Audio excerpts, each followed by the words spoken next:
इस आवाज़ से आपका पुराना नाता रहा है। बचपन की कहानियों में और आज भी नन्हे बच्चों को रेल से मुतारिफ़ कराने के लिए छुक छुक की आवाज़ का ही जिक्र किया जाता है। लेकिन अब ऐसे नज़ारे सिर्फ फिल्मों में देखने को मिलते हैं, क्योंकि वक्त ने करवट ली और टेक्नोलॉजी के इस दौर में भाप के इंजन की जगह डीजल और इलेक्ट्रिक इंजन ने ले ली है।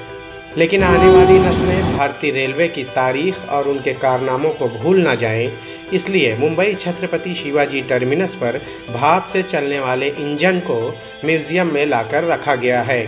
महकमा रेलवे ने अब ये फैसला किया है कि बड़े और वज़नी पुराने इंजन, महकमा रेलवे से जुड़े औजार, मशीनें जिसमें आवाम की खासी दिलचस्पी रहती है, उसे इकट्ठा करके सीएसटी के इस मुकाम पर रखा जाएगा, जिसे अब हेरिटेज गली के नाम से मौसूम करते हैं।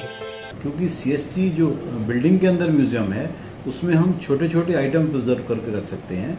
वहाँ हमारे पास अच्छा स्पेस है, तो हमने जैसे बड़े बड़े साइज़ की क्रेन है, इंजन है, या पुराना जो भी सेंट्रल रेलवे का ज्यूरिडिक्शन से हमको मिलता है, हम उसको प्रिजर्व करके रखते हैं। अभी हम लोगों ने भुसावल से एक स्टीम इंजन, जो कि देखने में बहुत ही आकर्षक है।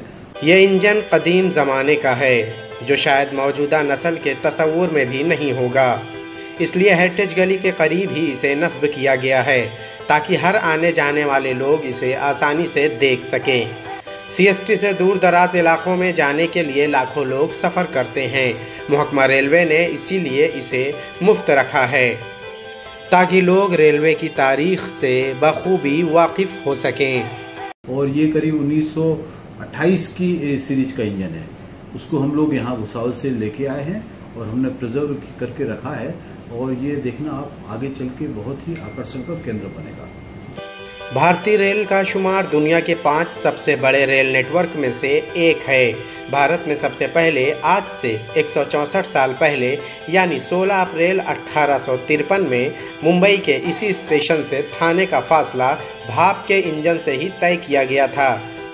भाप के इंजन होने की वजह से इसकी रफ्तार बहुत ही कम थी, जबकि दौरे हाजिर में मौजूद इलेक्ट्रिक इंजन इससे 4 गुना ज़्यादा तेज़ रफ्तार से चलते हैं। मुंबई से ईटीवी भारत के लिए शाहिद अंसारी की रिपोर्ट।